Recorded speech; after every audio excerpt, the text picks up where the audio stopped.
সালাফি আকীদা সম্পর্কে স্পষ্ট না হওয়া পর্যন্ত কোনো আলেমের অনুসরণ করা যাবে কি?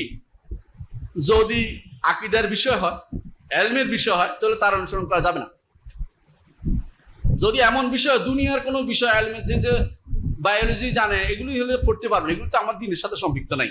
এই জন্য যেগুলো দিনের বিষয়ে কোনো আলেমের যতক্ষণ পর্যন্ত সালাফি প্রমাণিত না হবে ততক্ষণ পর্যন্ত তার কাছে কোনো শিখার দরকারই নেই। সে আপনার ভালো জিনিসের ভিতরে মন্দ ঢুকিয়ে দিবে, আপনি চিন্তাও কোনোদিন করতে পারবেন না।